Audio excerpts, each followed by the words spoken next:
Conservatism is probably the most difficult political ideology to define, so that some people have tried to define conservatism as a state of mind rather than as a set of ideas, more a reaction to the prominent ideologies of the day than a collection of beliefs that can be pulled apart and examined. This being said, conservatism does have a basic collection of core values, although these are stretched to the limit by the different approaches taken by the various strands of conservatism.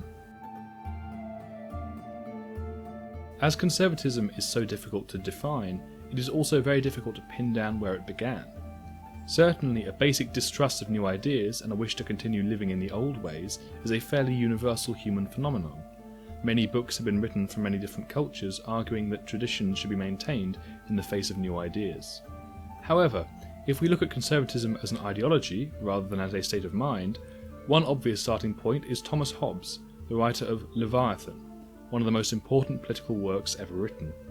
Hobbes' fundamental idea was that humanity, if left to its own devices, would dissolve into chaos and anarchy, and that a strong centralised leader is required in order to prevent human societies from collapsing in on themselves. Hobbes' ideas powerfully influenced both liberalism and conservatism, but it was conservatism that took on Hobbes' ideas more wholeheartedly. While liberals see the state as a necessary evil that exists to serve the individual, conservatives see the state as a fundamentally good thing, which prevents human beings from tearing themselves apart. As such, most forms of conservatism support the power of the state, and its ability to resort to force to restore order if necessary. The three major strands of conservatism, one nation conservatism, neoliberalism, and neoconservatism, all hold wildly differing views on what their core beliefs are.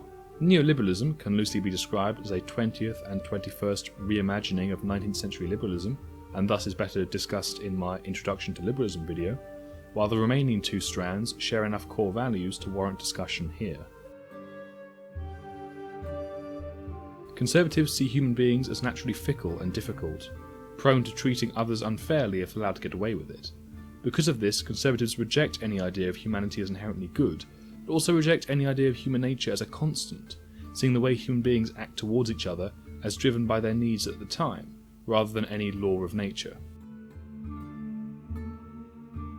With this rejection of a consistent idea of human nature comes a belief in political pragmatism.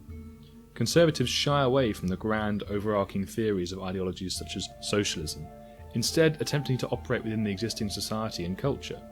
This pragmatism means that conservatives will sometimes accept societal institutions they may ideologically oppose, such as British conservatives accepting the nationalisation of the commanding heights of the economy by the Labour Party after the Second World War. As conservatives are highly suspicious of grand ideological theories, preferring to maintain the status quo where possible, this means that conservatives will often define themselves against the prominent ideology of the day, in an attempt to preserve those aspects of society they feel are under attack. The British Conservative Party, for instance, defined itself against the free market liberalism of the 19th century by arguing for welfare and a more united society, against the socialism of the mid-20th century by arguing for individualism and private enterprise, and against the fascism of the early 20th century by becoming champions of individual liberty and democracy.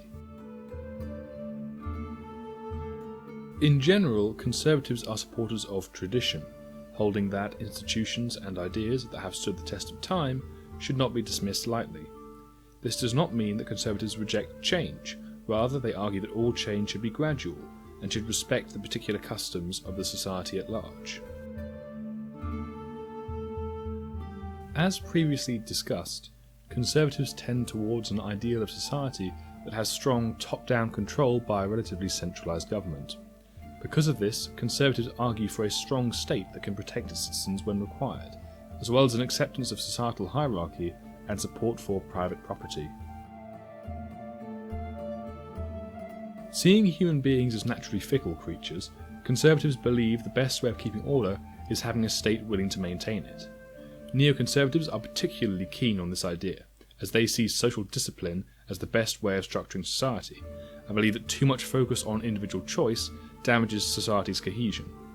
One Nation conservatives, meanwhile, focus more on the organic side of society, seeing reducing poverty and tackling social issues as the best ways of maintaining the social order. Conservatives support the ownership of private property, both because it has been an aspect of Western culture for thousands of years, and because they see it as giving people in general a stake in the social order as it stands. In British political thought, the idea that home ownership creates Conservative voters is a strong one, and British general election results seem to suggest that that is indeed the case. The Conservatives' view on human nature believes that human beings are not equal in terms of talent or ability, and that while education may go some way to alleviate natural differences between individuals, it cannot completely erase them. As this is the case, Conservatives see hierarchy within society as a good thing, an acceptance that different people are more suited to some roles than others. Conservatism is an extremely difficult ideology to explain, primarily because its differing strands can vary so much depending on differing cultural attitudes.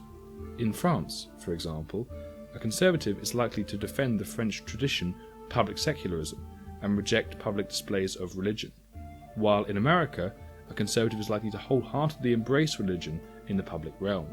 Despite this, conservatism can probably best be seen as a political reaction to the major ideology of the time, and can best be summed up in the Michael Portillo quote, "If there were no political nostrums, i.e. fixed beliefs, there would be no need for conservatism." This ends my introduction to conservatism. I hope to return to the topic for a closer look in the future. For now, please like this video, comment down below, follow me on Twitter, and subscribe if you are interested in hearing more about political ideas.